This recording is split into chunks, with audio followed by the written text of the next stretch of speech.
Halo, perkenalkan namaku Farid. Selamat datang di channel Usul Fikih. Di video ini aku mau membahas tentang perbedaan objek kajian usul fikih dan fikih. Objek kajian fikih adalah perbuatan seorang yang telah mukallaf. Mukallaf artinya dewasa dan telah dikenai kewajiban menjalankan hukum. Ukuran dewasa diukur dari keluarnya darah haid bagi perempuan dan mimpi basah atau mimpi mengeluarkan sperma bagi laki-laki. Dengan demikian, perempuan dan laki-laki yang sudah mengalami hal tersebut dianggap telah dewasa dan dikategorikan sebagai mukallaf, sehingga baginya dikenai kewajiban menjalankan hukum Islam. Apa saja kewajiban yang harus dilakukan seorang mukallaf? Hal ini dibahas dalam ilmu fikih. Objek kajian fikih adalah tentang hal ini. Perbedaannya dengan ilmu usul fikih adalah kalau objek kajian usul fikih itu tentang sumber hukum Islam, bukan lagi hukum Islam aplikatif dalam ilmu fikih. Materi yang dibahas dalam video ini adalah perbedaan usul fikih dan perbedaan objek kajian usul fikih dan fikih. Sebelum aku bahas lebih jauh, aku mau ngingetin kamu buat subscribe channel ini. Karena di channel ini kami bakalan terus ngebagiin konten-konten seputar usul fikih dan pastinya bermanfaat buat kamu. Kembali lagi ke perbedaan usul fikih dan fikih. Apa sih perbedaan usul fikih dan fikih?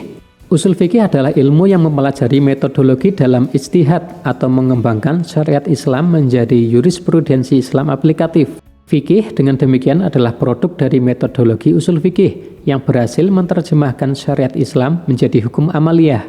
Karenanya, fikih Islam berbeda dengan syariat Islam. Ilmu fikih adalah pemahaman terhadap syariat Islam, dan fikih itu sendiri adalah produk dari usul fikih.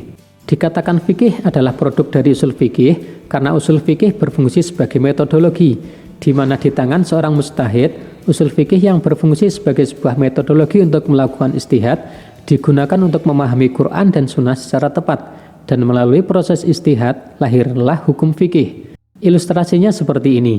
Ini adalah syariat. Syariat ada di dalam Quran dan Sunnah. Keduanya adalah sumber hukum Islam yang utama. Dan ini adalah seorang yang memiliki kualifikasi dalam berijtihad. Dia seseorang mujtahid. Dia menggunakan usul fikih sebagai metodologi untuk menggali hukum yang ada di Quran dan Sunnah.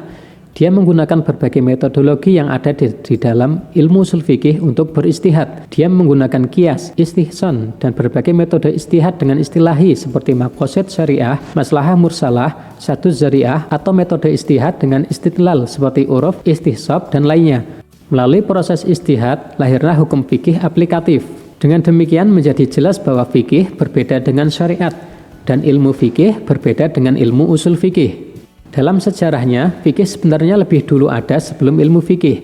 Hal ini karena fikih bersifat amaliyah.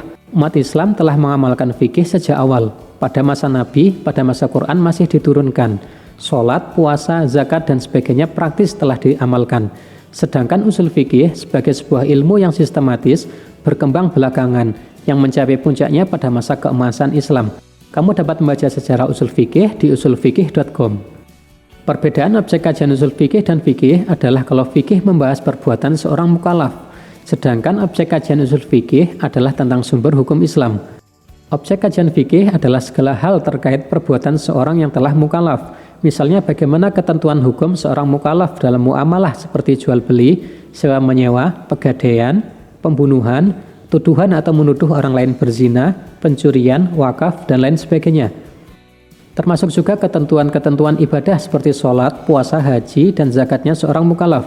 Tujuannya supaya ia mengerti tentang hukum dan menjalankan segala perbuatannya ini. Dengan demikian, objek kajian usul fikih ada dua hal. Pertama, ibadah, yaitu perbuatan mukallaf yang berhubungan dengan Allah, seperti sholat, puasa, haji, dan lain sebagainya. Yang kedua, muamalah, yaitu perbuatan mukallaf yang berhubungan dengan sesama manusia, contohnya jual beli, sewa menyewa, pegadaian, hukum pembunuhan, tuduhan atau menuduh orang lain berzina, pencurian, wakaf, dan lain sebagainya. Objek kajian fikih tentang muamalah sangat luas. Hal ini karena hubungan manusia dengan manusia lain mencakup banyak hal. Objek kajian fikih tidak luput dari berbagai aspek ini. Misalnya fikih al-ahwal asyasyah atau hukum keluarga, fikih muamalah atau hukum transaksi, fikih mawaris, fikih munakahat, fikih jinayah atau hukum kriminal, murafaat atau hukum acara, fikih siasah atau politik, dan sebagainya. Ilmu fikih juga digunakan untuk mengetahui hukum-hukum seperti sunnah, haram, makruh, dan lainnya. Teori fikih juga mempelajari misalnya tentang kriteria bagaimana sholat seorang mukallaf dianggap sah, Hal ini dibahas dalam ilmu fikih tentang syarat sah dan syarat wajib sholat. Objek usul fikih adalah dalil-dalil syariat, baik dalil tentang akidah, ibadah, muamalah, akhlak, maupun sanksi atau hukum yang berkaitan dengan masalah pelanggaran atau kejahatan. Usul fikih mempelajari dalil syariat karena berfungsi sebagai sarana untuk menganalisis hukum syariat tersebut untuk merumuskan hukum terhadap suatu peristiwa yang memerlukan kejelasan hukum.